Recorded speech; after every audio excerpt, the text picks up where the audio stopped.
Ladies and gentlemen, Dhruva Nair. Yes.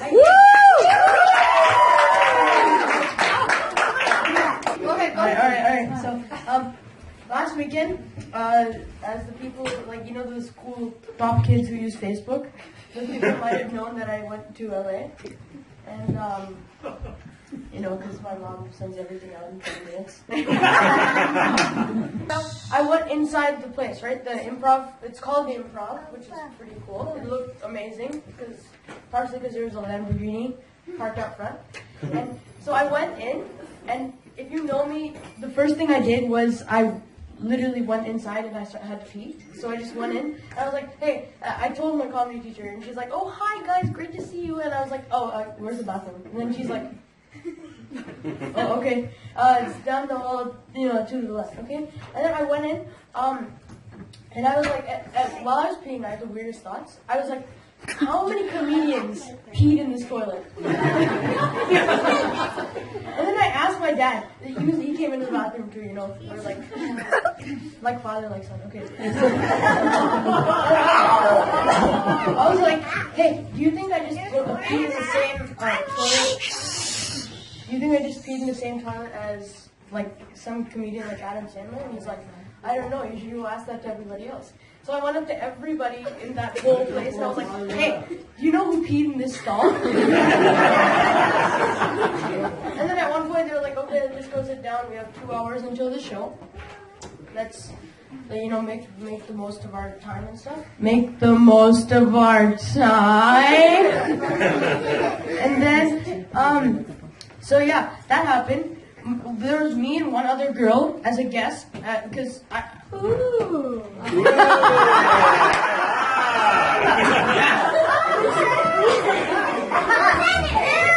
Huh? The weird auntie, you know?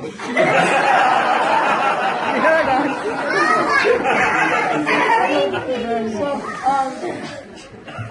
yeah, they were like, okay, we're gonna do all these exercises and stuff for the people who studied in LA. So those kids who were like in the community of LA, they were like, what?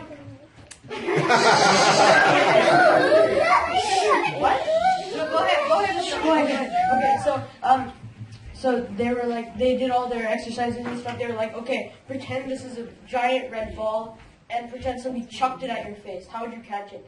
And they called us up too, and I had no idea what was going on. I was like, big red ball. Let's see. And then so every time somebody passed it on to the next person, they'd go like, oh, or like that.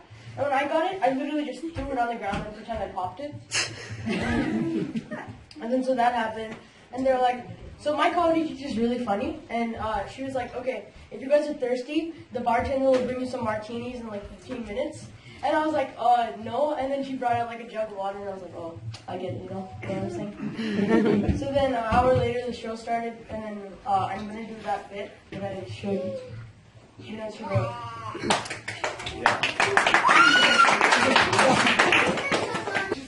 Hi, my name is Dhruva Nair. I had to make up the sweet voice so, you know, I won't get beat up by other people, you know? And it's so great to be here, and I'm so happy that I'm here right now. I love comedy. I also love video games, and you can learn a lot. You can learn more in 20 minutes of playing a video game than in 8 hours of school. How's that? What? How's that? Who said that? No. You can learn how dangerous racing is and how many accidents you can get into while playing the video game Real Racing 3, instead of learning about a squared plus b squared equals c squared, right? Or you can learn how scary war can be and how, like, you know, how many people get shot in the head and stuff. How you survive. No. And how scary war can be while playing Call of Duty instead of writing a 5-page report on the American Revolution. Good fight! Yeah, okay.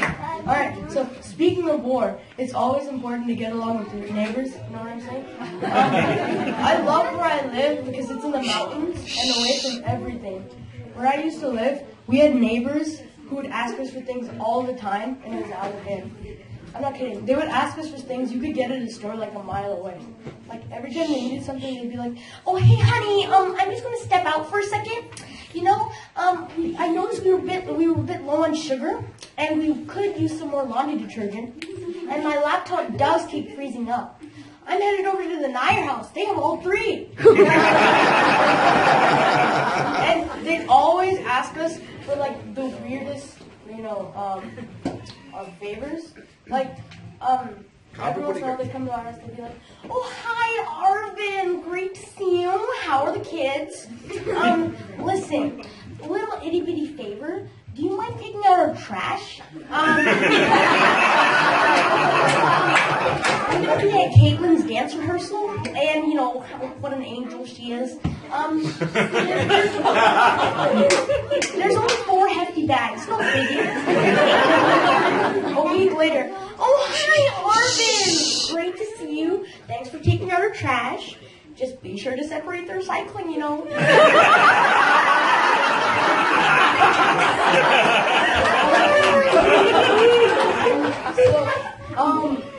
So me and Brett are going out next weekend. We're gonna go on a little vacay to a Hawaii, frolic, if you know what I mean. You know us, right? We can't. We're just like cheapest vacation. Oh, this is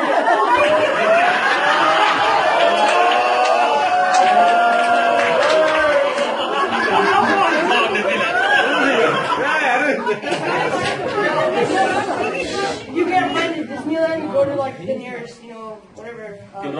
Six Flags. Yeah, nearest Six Flags. You can't find it. Go to McDonald's.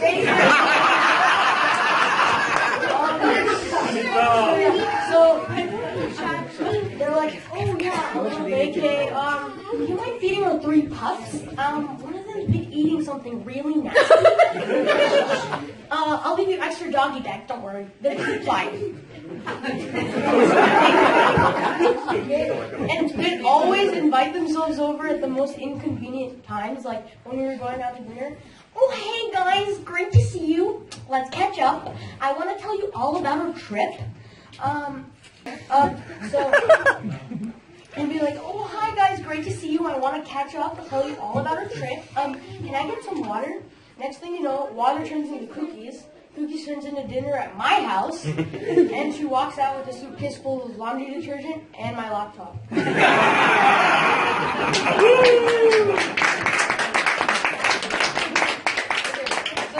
Speaking of people who take things, I have a younger sibling, and I love her. But boy, can it be careful there.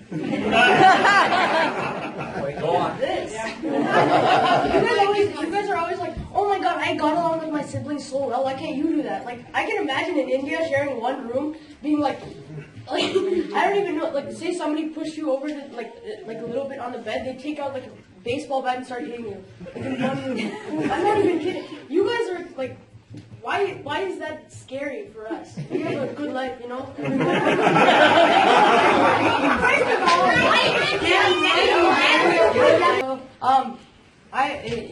Netra shows that attitude, it's lovable, but yet dangerous. It's like a fart, so I don't think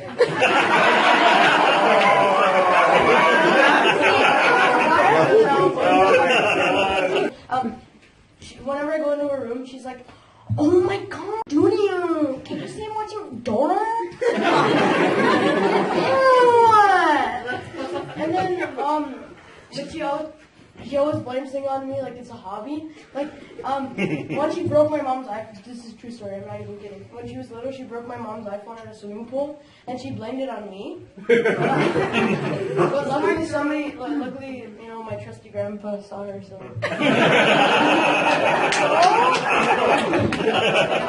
My sister is somebody I would definitely want on my side in the future, because she'd be great at talking to anybody out of anything. Like, say, being a lawyer or getting out of tickets to police. She'd also be a great politician. Donald Trump. She